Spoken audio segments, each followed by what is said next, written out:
Olá pessoal, que alegria estar com vocês aqui novamente, depois de algum tempo. Eu quero dizer para vocês que neste vídeo, quero trazer novamente o assunto polêmico que tem mexido com a cabeça de muitas pessoas dentro das igrejas. Quero falar hoje de um assunto chamado casamento vitalício. Esse é o tema do vídeo de hoje, casamento é vitalício. Nós, antes de começar esta palavra, antes de meditarmos nesta palavra, melhor dizendo, quero pedir para vocês, meus queridos irmãos e irmãs que têm me acompanhado nesse canal, vocês que assistem até o final o vídeo, porque se você não assiste até o final, você não vai entender.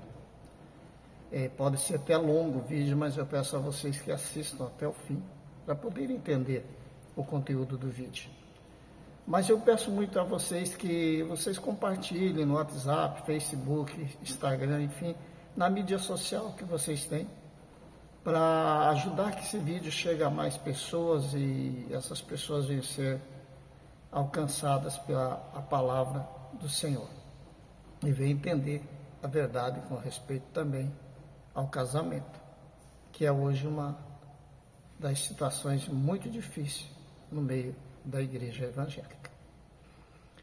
Peço para vocês que deixem o seu joinha, isso ajuda para que o próprio YouTube entenda que esse conteúdo, que as pessoas gostam do conteúdo, para ele mesmo apresentar para outras pessoas. Então, por favor, façam isso. Fico grato. Não estou pedindo isso por dinheiro, porque o canal não é monetizado, nem tem tamanho para isso. É um pequeno canal, simples, humilde, mas estou aqui para pregar aquilo que a Bíblia manda e nada mais. Pregar sobre a palavra de Deus, sem inventar modinha ou sem massagear o ego de nenhuma pessoa. Pois bem, meus irmãos, vamos falar então sobre o casamento. E eu vou usar um texto aqui, que é um texto que causa muita polêmica, e eu quero ler com vocês. Mateus 19, 9. Vou ler com vocês aí.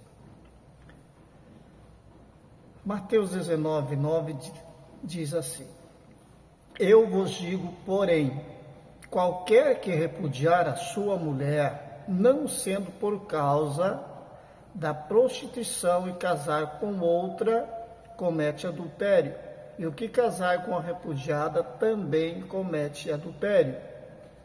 Já vamos explicar sobre esse texto. O que é o casamento? O casamento é um acordo que se faz entre duas pessoas para a vida toda. Mas nós observamos que hoje na igreja evangélica há vamos dizer assim, questionamento sobre isso. As pessoas estão questionando essa questão do casamento vitalício e usando a passagem de Mateus capítulo 19, 9.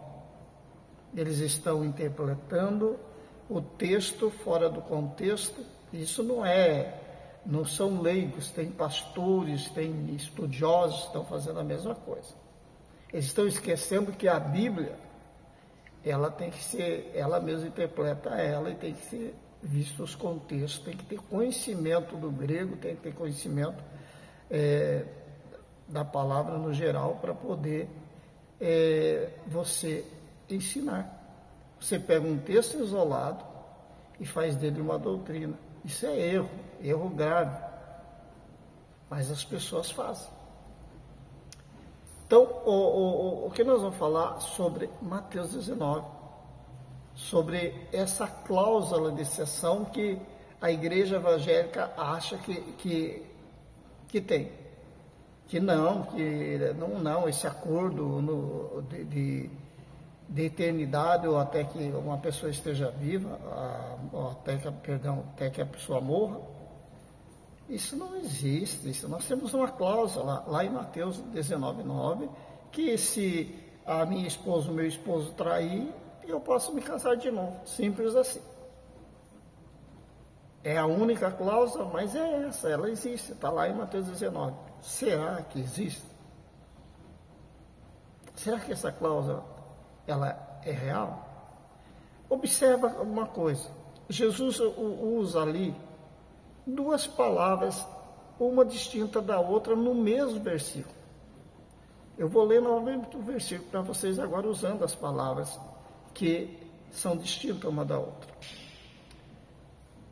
Eu vos digo, porém, que qualquer que repudiar a sua mulher, não sendo por causa de prostituição, porneia no grego, e se casar com a outra, comete adultério, moicheia no grego. Ele separou aqui as palavras.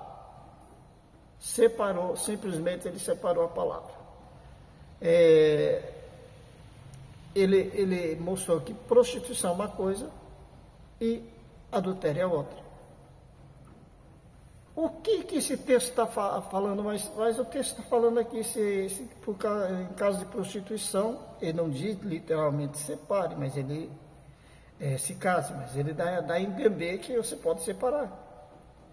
Mas aí você precisa pegar mais textos, e você precisa analisar todos os textos em que Jesus fala que não se pode ter um segundo casamento, e que Paulo fala, e que outros textos bíblicos falam. Você não pode ficar preso nesse texto. Mas para quem que Jesus Cristo estava falando quando ele fala de Mateus 19:9? Para quem que ele estava falando?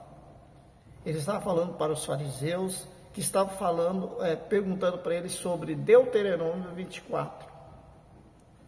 E ele estava falando direcionado para aquele povo, para o povo judeu, para o povo hebreu. O que nós temos que entender que Jesus é muito claro, e as palavras dele não podem ser, ele não vai contradizer a sua própria palavra, porque se você for ver em Lucas, no capítulo 18 de Lucas, você vai entender o seguinte, que Jesus Cristo está dizendo o seguinte: qualquer que deixar a sua mulher e casar-se com outra, adultera, e aquele que casar com a repudiada pelo marido também adultera.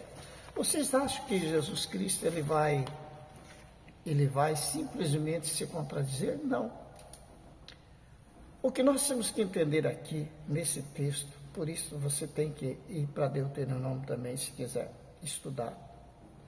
Você tem que analisar o seguinte, que Jesus Cristo não estava falando para pessoas que casaram legalmente, para aqueles que estão casados, são marido e mulher, estão casados. Ele estava falando sobre a regra, a cláusula de exceção para os solteiros. Que solteiros?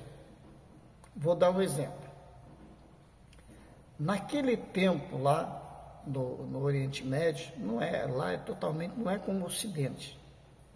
O costume deles era assim: quando um homem ele tomava uma mulher para ser a sua noiva, ele era considerado marido dela, era chamado de marido, e ela de esposa dele, mesmo ainda eles não terem consumado o casamento, eles terem feito a consumação ou a relação sexual.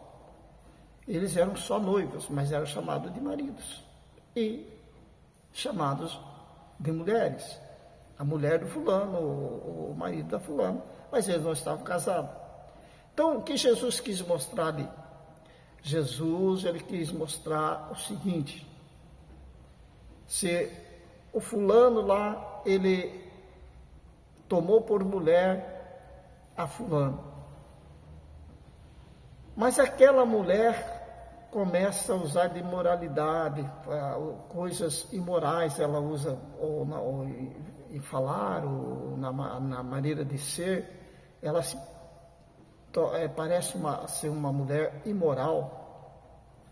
Então, aquele homem que a tomou para a mulher, para depois consumar o casamento, ele achar nela a imoralidade, nesse caso, ele tem uma regra de exceção que Cristo falou em Mateus 19:9, que ele pode deixar aquela mulher e contrair um outro relacionamento. Vou falar relacionamento porque ainda não é casamento, mas um outro relacionamento. Ele pode tomar outra mulher, outra jovem filha, uma jovem filha de um outro homem, para ser a sua mulher, tomar como noiva, né?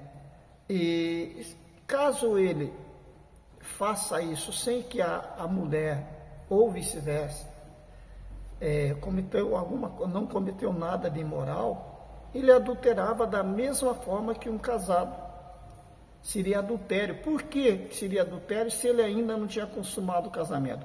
Porque esta era a lei do casamento.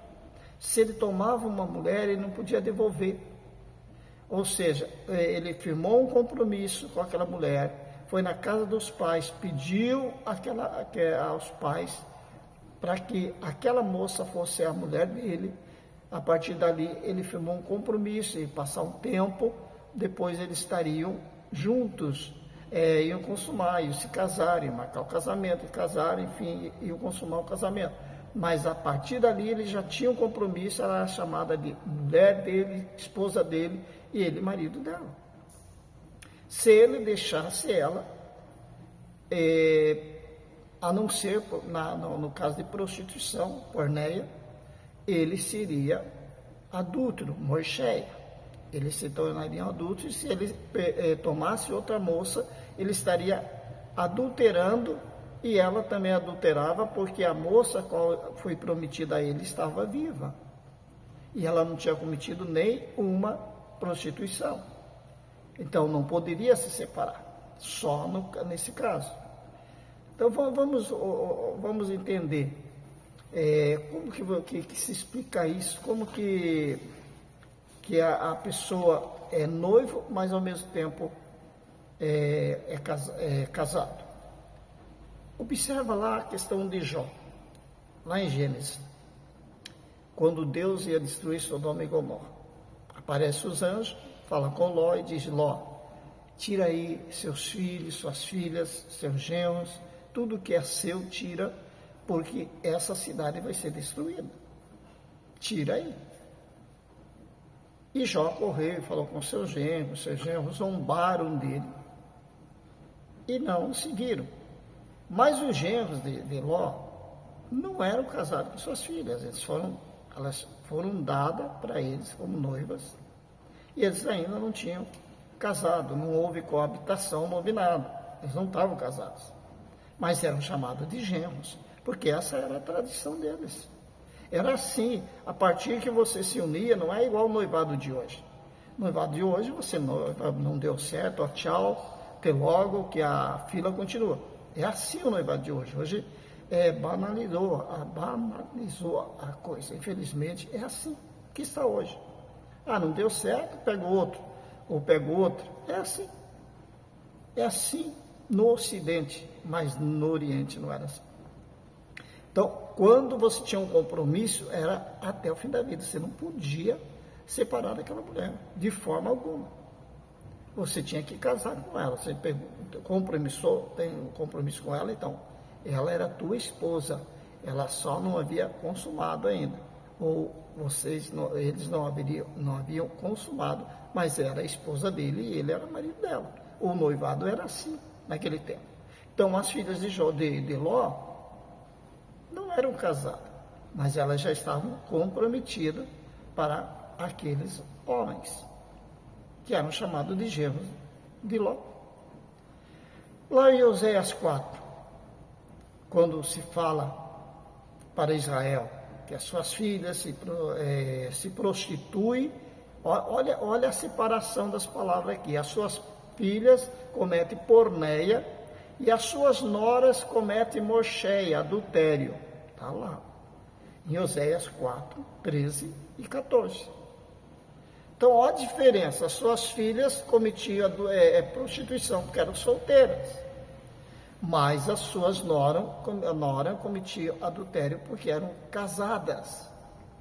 Há uma diferença. Quem já era casada comete adultério. Quem não é casado cometia prostituição. Foi isso que Jesus falou. Por causa de prostituição, então você pode deixar fulano ou a fulana. Aqui é a mesma coisa. Então as filhas se prostituíam e as suas noras cometiam adultério. Uma distinção de uma palavra para outra. Ou seja, prostituição, porneia, adultério, Moisés. Tem que se entender isso. Mas nós vamos ver um caso clássico, que nos deixa muito claro. José e Maria. José tomou Maria para ser sua esposa, mas ela não era esposa, vocês sabem, conhecem vários textos, sabe que ele não era casado com ela, ele só se casou com ela quando ela concebeu do Espírito Santo. Daí sim ele se casou com ela e ele foi para o Egito, desceu para o Egito. Quando ele desceu para o Egito, ele já tinha se casado. Então, observa bem, José tomou Maria como sua mulher, e Maria passou a ser chamada mulher de José, e José marido de Maria. Mas não eram casados. Ele não tinha ainda a conhecido sexualmente falando. Quando fala, a Bíblia fala, ele a conheceu, ele está falando do sexo, né? Então, ele não havia feito nada disso porque ele estava solteiro. Tanto é que, quando ela concebeu do Espírito Santo, José, como era um homem justo, ele falou, eu vou simplesmente deixar ela em segredo, para ela não ser atormentada, apedrejada. Porque no caso da prostituição com sexo, porque existe a prostituição sem o sexo, a prostituição com o sexo, naquele tempo, para a moça solteira, se ela estava prometida a um homem, ela pertencia a ele, e ele pertencia a ela. Isso era dessa forma, o noivado. Se ela tivesse se prostituído na questão sexual, ela não teria uma segunda chance. Então José falou, eu vou deixar ela secretamente, para não difamá-la, para que ela não seja morta. Mas como era morta? Sim. Vai lá para Deuteronômio, capítulo 22, e versículo 20 e 21, e você vai ver que quando uma moça que estava prometida a um moço, eles consumavam o seu casamento, e essa moça fosse... o marido percebesse que ela não era virgem, era levada à porta da casa dos seus pais, e ali os homens da cidade viriam e apedrejavam até a morte, ou seja, ela era morta. Então José falou, não, eu vou sair em segredo aqui, porque eu não quero que ela morra, vamos dizer assim. Porque ele só estava junto dela como noivo. Mas o que ela, para ele, na mente dele, que ela cometeu era muito grave, cabia a morte. Aí o Espírito Santo, ou melhor dizendo, quando José vai se deitar, vai dormir, José tem um sonho. O anjo vem no sonho dele e fala, não deixe Maria, sua mulher, porque o que está nela é do Espírito Santo. É o Salvador que está vindo aí, José. Aí José entende, e aí José toma ela por sua mulher agora, para ser a mulher dele de fato. Agora, legalmente, ela é a sua mulher, casados agora, casados, não noivos. Ele desce para o Egito, embora a ordem do Senhor é que ele não a tocasse, não coabitasse com ela até que nascesse Jesus Cristo, porque o que estava nela era muito santo, não podia ele ter uma relação sexual ali com ela. Então, ele só veio ter relações com ela depois do nascimento de Cristo, aí que veio, né, os outros irmãos de Jesus, e assim por diante. Então, para vocês entenderem que a cláusula de exceção não é para os casados, que Mateus fala ali que muitas pessoas estão usando como cláusula de exceção para que você se case de novo, no caso de adultério, que aí não é prostituição, é morcheia, é adultério, porque a prostituição é tudo que se refere a pecados sexuais, imorais, idolatria, tudo é prostituição. Mas a palavra mocheia é unicamente, exclusivamente adultério. E ali estão separadas as palavras. Então, a imoralidade, a mulher, agora voltamos um pouco ainda antes de prosseguir à frente. Quando a mulher deixava, quando o homem deixava a mulher por imoralidade, não quer dizer que ela teve relações com outro homem.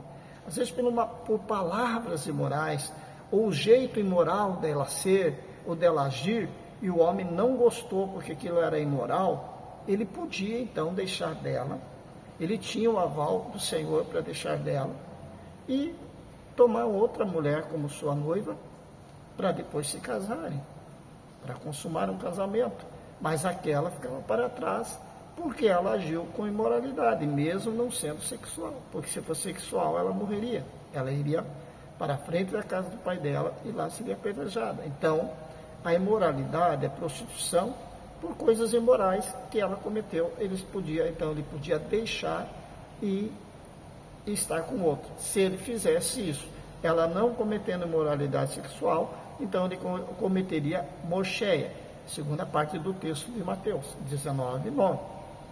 Mas ela cometendo imoralidade, ele poderia então se casar com outra. Isso é para os solteiros. Lembra, vai lá para a história, vai por Oriente Médio e para de inventar cláusulas de exceção para você abandonar a tua esposa, para você abandonar o teu esposo. Para de inventar moda. Se você não consegue perdoar quando acontece uma traição, então você pode separar, mas tem que ficar sozinha, tem que ficar sozinho. Vocês não podem se casar de novo. Isso, perante o Senhor, é adultério.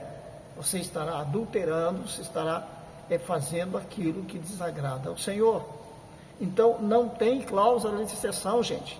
Isso aí é porque hoje no mundo evangélico virou moda você se separar. Virou moda, um segundo casamento, virou moda você estar lá com o amante, depois casa com o amante e fica com o amante para sempre. Está errado, gente. Você pode, se você o homem cai, eu falo homem aqui, eu não estou falando homem, estou falando de ser humano, ser humano. Estou falando de homem e mulher. O cair acontece, para muitas pessoas acontece, infelizmente. Tem uns que não querem de jeito nenhum, infelizmente caem. Isso aí não é de hoje, gente, isso é desde lá do início. Então, entenda que pode acontecer.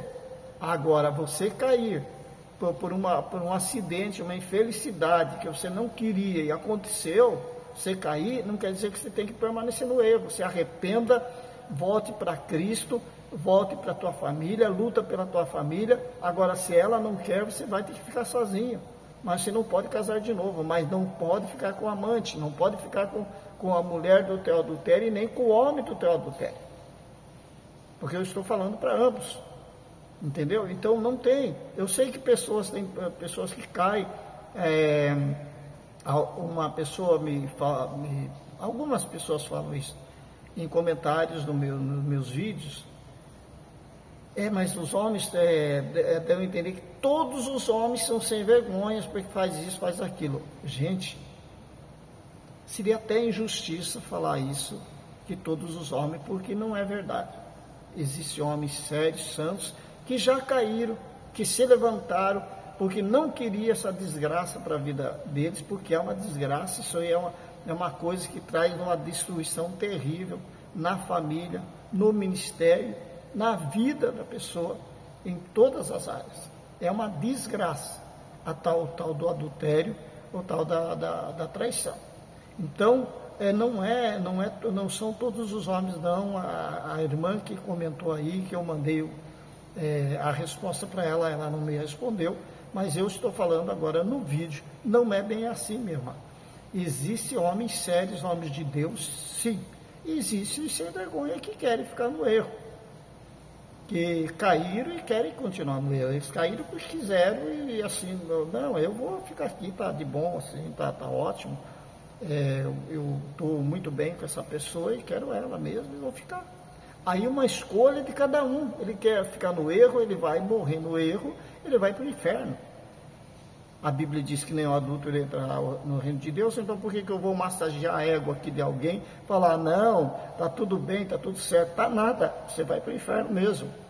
Agora, a pessoa falou dos homens e as mulheres.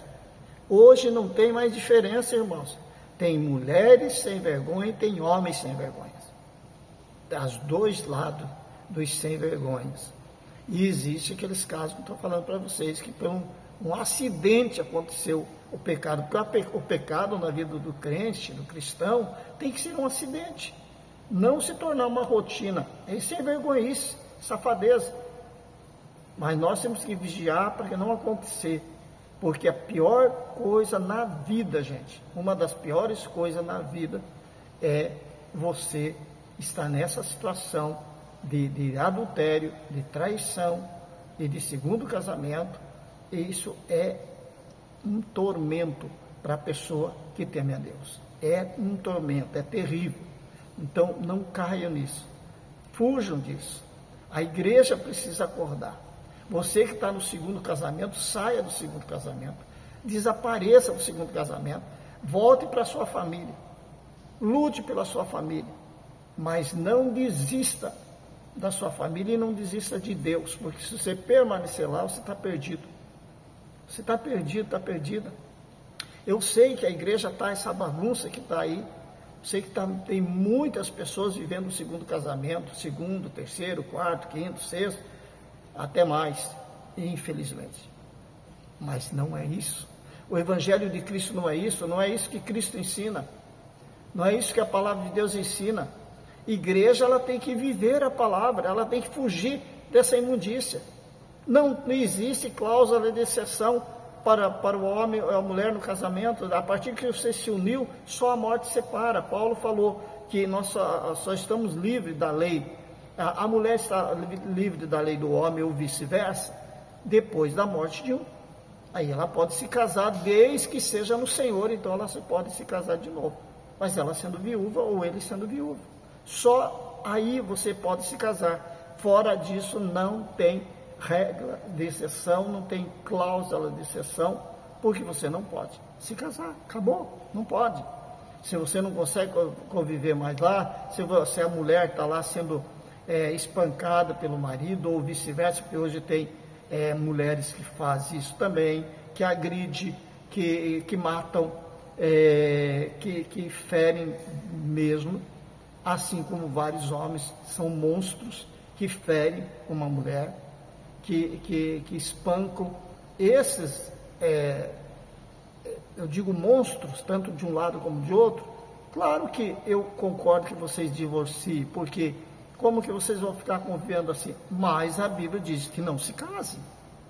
Paulo é claro quando ele diz, você quer separar? Então separe, vou usar minhas palavras aqui. Mas, você quiser se casar de novo, que reconcilie com o teu marido e que o teu marido não deixe de você. É isso que Paulo diz. Você não pode se casar de novo. Então, ele deixa ali que você pode separar, mas não pode casar de novo.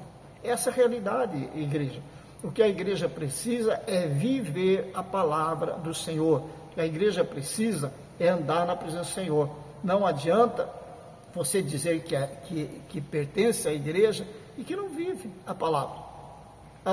O Senhor disse lá em Hebreus, com toda clareza, Sede santo porque eu sou santo. Ou seja, perdão, irmão, sede santo porque eu sou santo, é lá em 1 Pedro, capítulo 1 e do 3 em diante.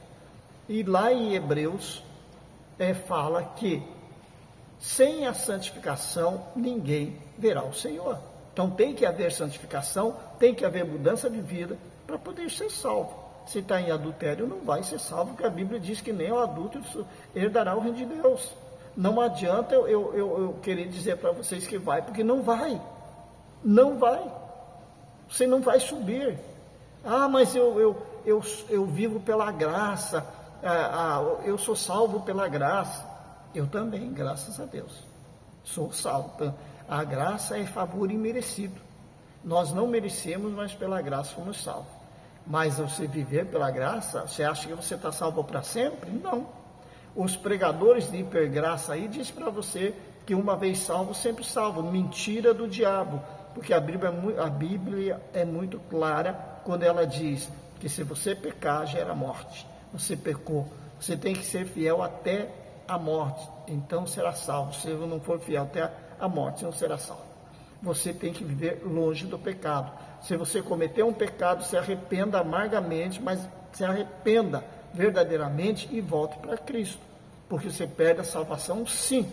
Não pensa não que eu ouvi pastores, como eles chamam de famosos, né? Pregando isso aí, que se você tiver no segundo casamento, ou se você adulterar, e Jesus Cristo vir naquele momento, você será salvo, porque você está salvo pela graça. Só que vai perder alguma coisa, mas vai estar salvo. Mentira do diabo isso aí, gente. Se você estiver lá, você vai ficar, Jesus vem, você vai para o inferno. Porque você não faz parte do reino de Deus. A parte do reino de Deus, somente os santos.